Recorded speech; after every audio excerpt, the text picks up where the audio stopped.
I get you want to testify how much you hate Donald Trump.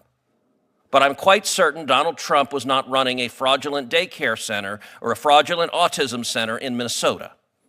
So all of the talking points about how you dislike Trump, set them aside. We will see the Democrats on this committee go down those talking points.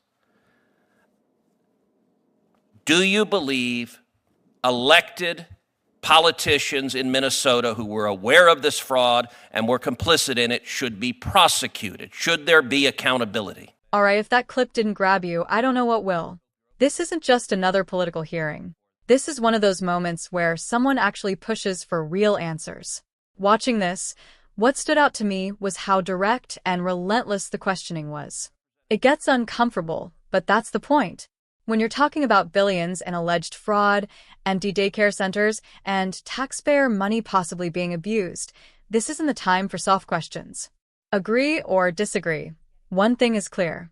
Someone in that room wasn't going to let this slide. If you like breakdowns like this where we keep it real and cut through the noise, hit subscribe, drop a like, and stay with me. This one gets intense. Answered affirmatively. You can have a seat, and I hope your opening statements were truthful. I should have done that before your opening statements, but I guess we'll have to take your word for it.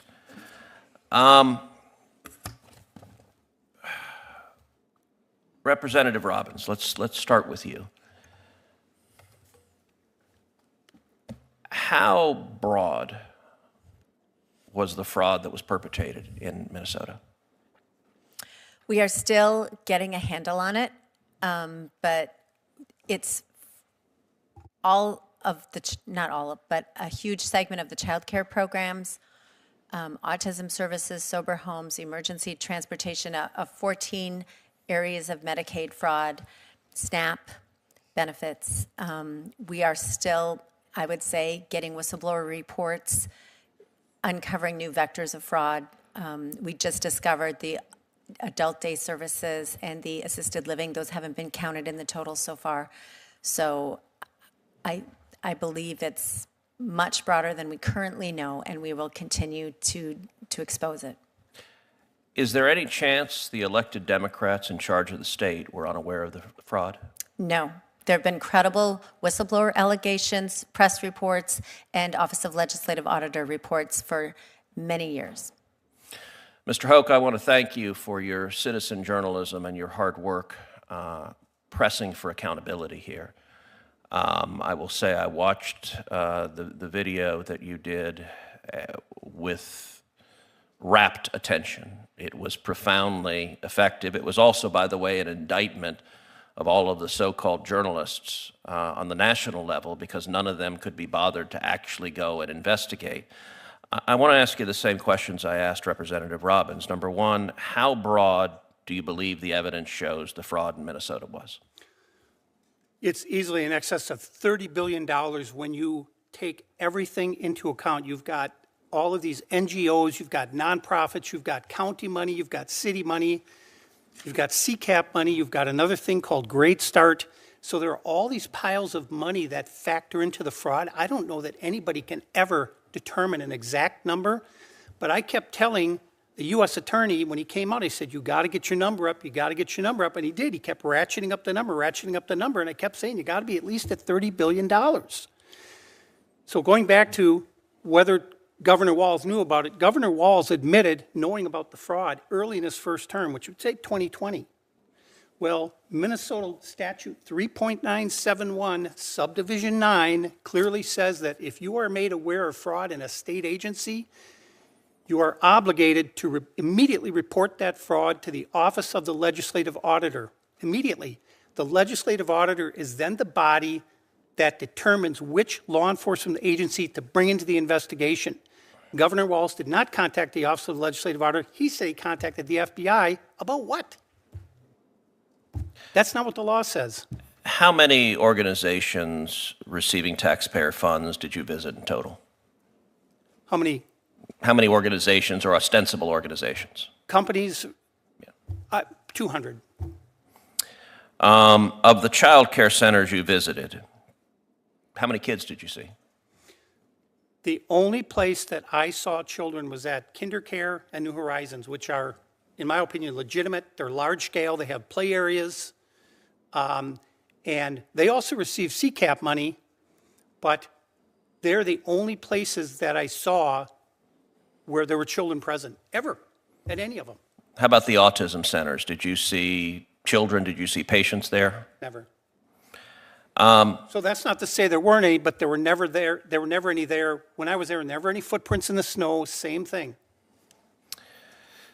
Mr. Weissman, you're co-president of Public Citizen, which describes itself as a consumer advocate and a pro-democracy organization. Would you agree that the fraud in Minnesota was staggering and shocking? I agree that there is fraud in Minnesota. I don't believe these estimates are grounded in any evidence that I've seen. The $9 billion figure was based on a claim just that, well, I think that half of them must be fraudulent. I just heard a comment just saying, boost the number up. But to be clear, and with respect, you missed my testimony. No question there's fraud in Minnesota, and absolutely I share your righteous anger about whatever degree of fraud there was there. Do you agree that any Democrat politician, or let me be clear, any Republican politician that had knowledge of the fraud and was complicit should be prosecuted? I'm not sure what they're being prosecuted for, but also in my testimony, I described also outside of Minnesota the manifold ways that this administration is enabling fraud. I understand. Oh, and the reason, hold on. The standard is that you want Sir, to prosecute I'm going to people. ask a question, and then you can answer it. Yes, sir. Your organization describes itself as a pro-democracy organization. I'm going to try to find out if you actually are pro-democracy or if you're simply pro-Democrat and are a partisan. We've seen the Democrats who want to change the topic. So I get you want to testify how much you hate Donald Trump. But I'm quite certain Donald Trump was not running a fraudulent daycare center or a fraudulent autism center in Minnesota. So all of the talking points about how you dislike Trump, set them aside. We will see the Democrats on this committee go down those talking points. Do you believe elected politicians in Minnesota who were aware of this fraud and were complicit in it should be prosecuted? Should there be accountability? There absolutely should be accountability. It is not normal to prosecute government officials for not prosecuting fraud. That is not a standard I'm aware of that you've advocated or that anyone else has advocated in the Senate.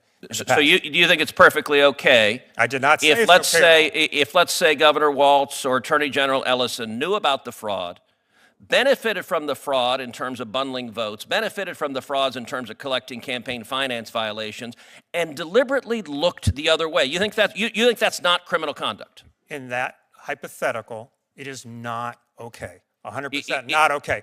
But also, if you'll permit me, that hypothetical is in fact happening throughout. Okay, yes, I get it. You dislike Trump. I understand you dislike Trump, Mr. Cruz. It is whether I have a standard of accountability. So let me sir, please do not interrupt me. Please do not. I'm being clear. I am. Please do not interrupt me. Please do not interrupt me. Sir. You may answer questions after I ask them.